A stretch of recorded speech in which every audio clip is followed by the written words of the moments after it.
Welcome to GK Trick India. I am Ms. Swadhin Kumar Patnaik. I will be teach you chemical kinetics in this session. Let's get started. पहले types of reaction बोलते हैं, right? Chemical kinetics में types of reaction है क्या? How first, ये देखो यहाँ पे लिख रहा हूँ. How first reaction takes place can be judged by observing rate of formation of product. So, chemical reaction broadly divided into three categories. यानी कि कोई भी रिएक्शन होगा वो क्या होगा, हम इसका प्रोडक्ट फॉर्मेशन के पॉइंट ऑफ व्यू से हम इसको समझते हैं. So that chemical reaction broadly divided into three categories. First है इंस्टेंटेनियस रिएक्शन और एक first reaction. Then moderate reaction, ये बहुत ही मॉडरेट है. देन है स्लो रिएक्शन. देन चलते हैं what is instantaneous reaction. Instantaneous reaction, these are occurred by very firstly. This reaction is very first.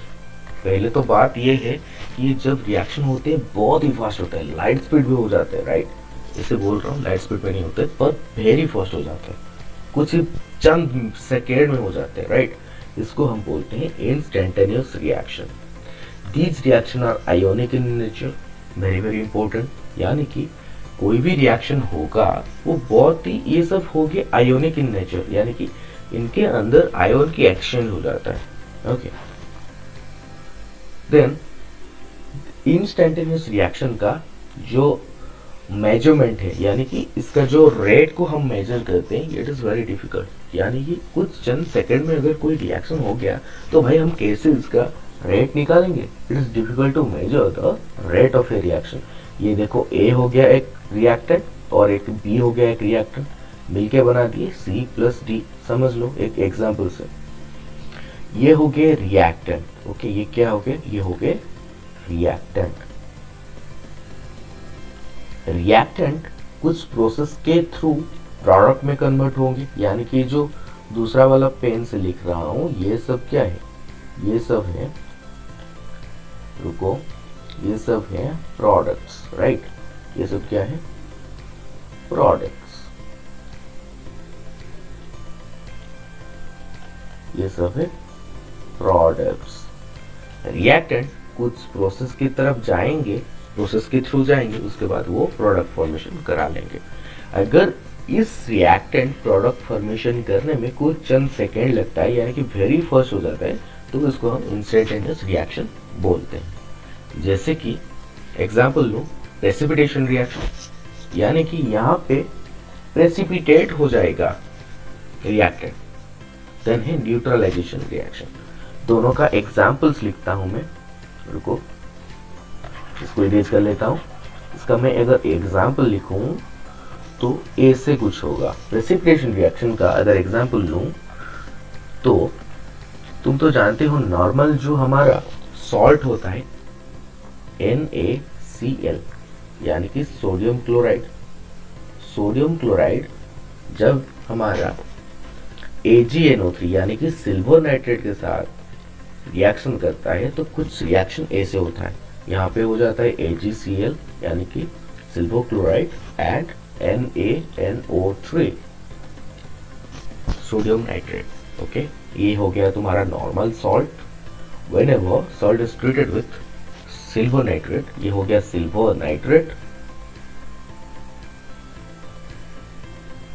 ये हो गया तुम्हारा सिल्वर क्लोराइड. ये हो गया तुम्हारा सोडियम नाइट्रेट. ये हो गया तुम्हारा प्रेसिपिटेशन रिएक्शन. यानी कि यहाँ पे ये जो सिल्वर क्लोराइड होता है ना, ये क्या हो जाता है? प्रेसिपिटेट हो जाता है, यानी कि नीचे बैठ जाता है. कोई भी एक बीकर में तुम एक सॉल्ट ले जाओ और एक सिल्वर नाइट्रेट ले जाओ, उसको मिक्स कर दो तो नीचे क्या हो जाएगा? ये जो AgCl है, सिल्वर क्लोराइड, ये होगा, बैठ जाएगा. देन आता है न्यूट्रलाइजेशन रिएक्शन. ये वेरी फेमस रिएक्शन है.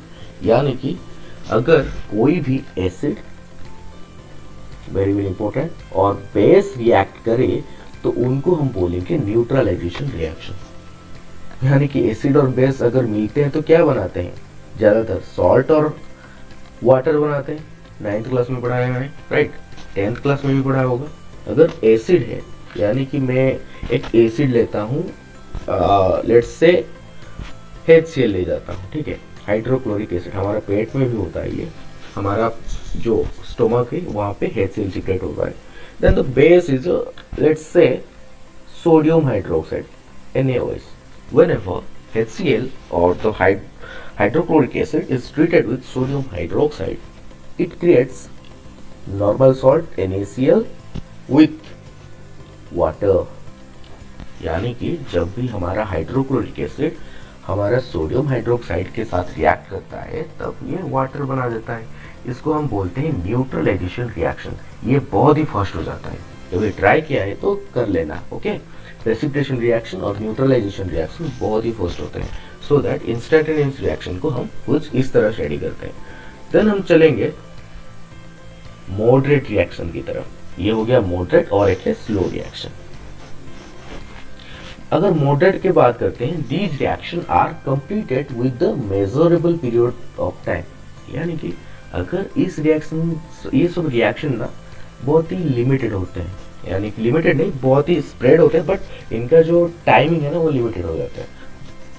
सपोज हम ट्राई करें तो कोई भी रिएक्शन अगर 4 मिनट हो गया, यानी कि हम मेजर कर पाए ना इस रिएक्टेंट को प्रोडक्ट की फॉर्मेशन होने में, रिएक्टेंट को प्रोडक्ट को फॉर्मेशन होने में इतना टाइम लगा और इतना रेट लगा, उसको हम अगर मेजर कर सकते हैं तो इसको मॉडरेट रिएक्शन हम बोलते हैं, ओके। मिटा देता हूँ ये। These are mostly molecular in nature, very very important। मैंने बताया था ये जो पहला जो हमारा कौन सा हमारा जो इंस्टेंटेनियस रिएक्शन था वो आयोनिक इन नेचर था। ये भैया क्या है, ये है मॉलिक्यूलर इन नेचर। ये मॉलिक्यूल के तरफ ही ये सब रिएक्शन होते हैं। अगर मैं एग्जांपल लूँ हाइड्रोलिसिस ऑफ सुक्रोज, ओके, ये एग्जांपल मेरी तरफ हाइड्रोलिसिस ऑफ अगर सुक्रोज लूँ, सुक्रोज का जो फॉर्मूला है ना वो है C12H22 एंड O11। इसको अगर मैं हाइड्रोलिसिस करूँ, हाइड्रोलिसिस का सिंपल मतलब ये है अगर मैं वाटर के साथ रिएक्शन करूँ तो कुछ ऐसा हो जाता है। Whenever sucrose is treated with water or sucrose get hydrolysis in presence of H plus ion, it creates C6H12O6 और C6H12O6। यहाँ पे गड़बड़ मत करना, ये भैया है ग्लूकोज भैया, जो तुम ग्लूकोन डी बोल के गाते हो, ये भैया है सुक्रोज भैया, ओके, क्लियर। उनका स्ट्रक्चर अलग होता है पर मॉलिक्यूलर फॉर्मूला सेम हो जाता है, ओके। ये हाइड्रोलिसिस ऑफ सुक्रोज हो गया। देन हम स्टडी करेंगे what is slow reaction. These are taken long time to complete, यानी कि बहुत देर लगा देते हैं भैया ये सब होने में। ये बहुत चालू टाइप के इंसान है, बहुत ही लेट हो जाते हैं। एग्जाम्पल लो, क्या होगा, rusting of iron, rusting of iron, iron में जो लगता है ना जो जंग टाइप का वो हो जाता है, राइट। इसका अगर मैं केमिकल रिएक्शन लिखूं, आयरन हो गया Fe, वो जब वाटर एंड कार्बन डाइऑक्साइड के साथ रिएक्ट होता है कुछ ऐसा फॉर्मेशन कर देता है, FeOH HCO3, ये हो गया रस्ट, इसको ही हम रस्ट बोलते हैं। Then moving to next slide, what is the rate of reaction? इसका डेफिनेशन ये है, the rate of reaction is defined as the quantity of a reactant species consumed or the quantity of a product species is formed as per unit time length। यानी कि ये हो गया तुम्हारा reactant, ये हो गया तुम्हारा product, let's say, okay, ये कितना कंज्यूम हुआ है, ये कितना फॉर्म हुआ है विथ लिमिटेड टाइम टी, यानी कि 5 मिनट में कितने रिएक्टेंट खत्म हुए हैं और 5 मिनट में कितने रिएक्टेंट फॉर्म हुए हैं, उसका रेशियो को ही हम बोलते हैं रेट ऑफ रिएक्शन। इसको हम थोड़ा अच्छे से लिखते हैं। ओके,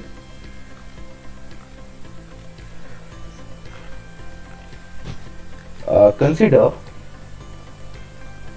a reaction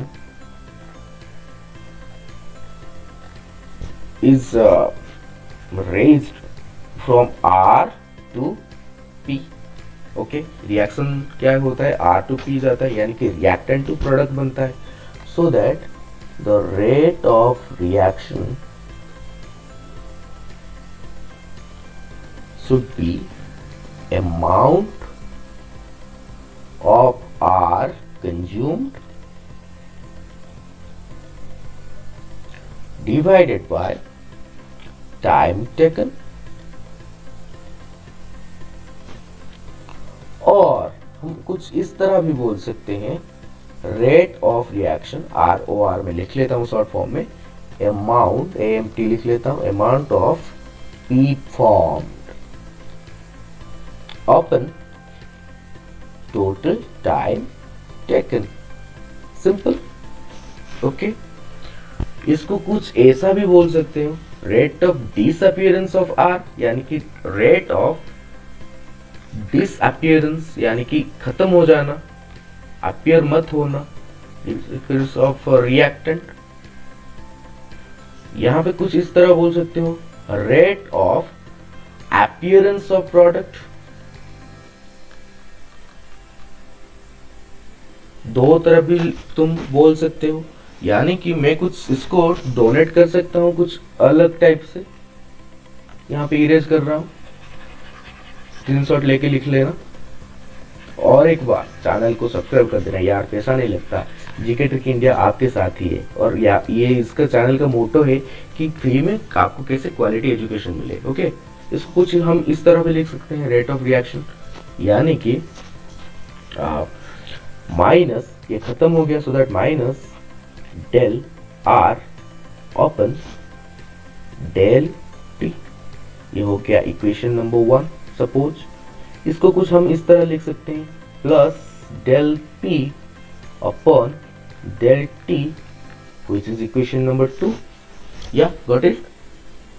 अगर मैं डेल आर की बात करूं तो ऑब्वियस सी बात है, आंसर सबको पता है क्या होगा, R initial minus R final, इस तो सबको पता ही होता है। अगर मैं डेल टी की बात करूं तो क्या होगा, T2 माइनस T1, ये तो सबको पता होता है, राइट। ऐसे ही होता है।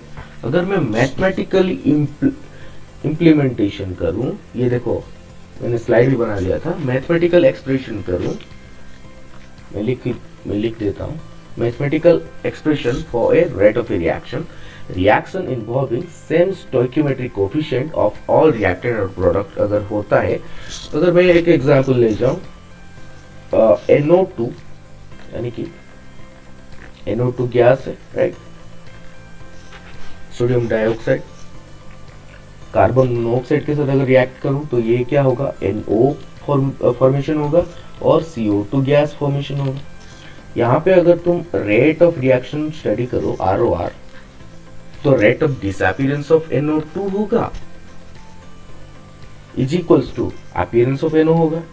ऐसे अगर होता है तो मैं कुछ इस तरह लिख सकता हूं, क्या, del NO2 upon del T is equals to minus del CO upon del T, मैंने तो सेम बोला था, right, is equals to plus del NO upon del T is equals to plus del CO2 upon del T, ये सब same होंगे। Okay, right.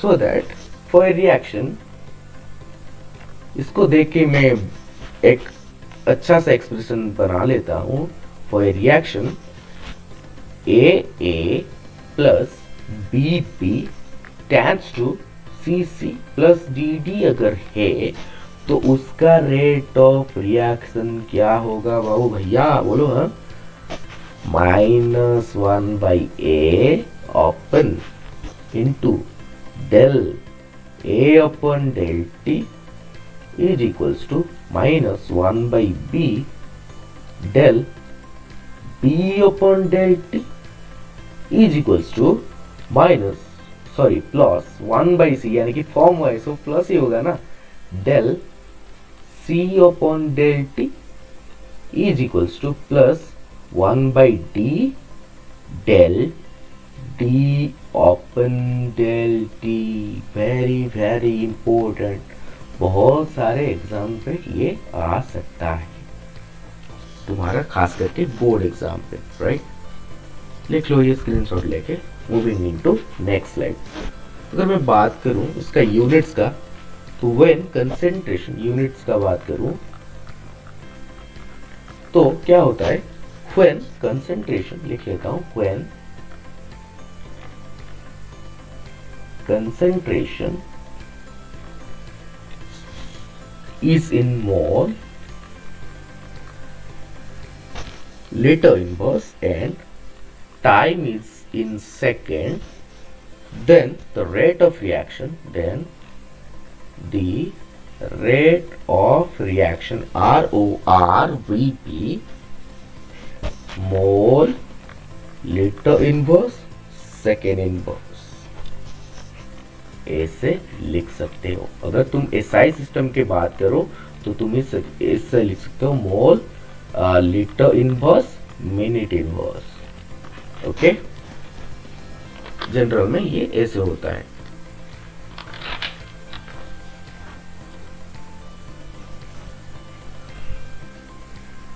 Okay, then मैं बात करूंगा what is average rate. What is average rate अगर मैं बात करूं, it is defined as the rate of change of concentration per unit time.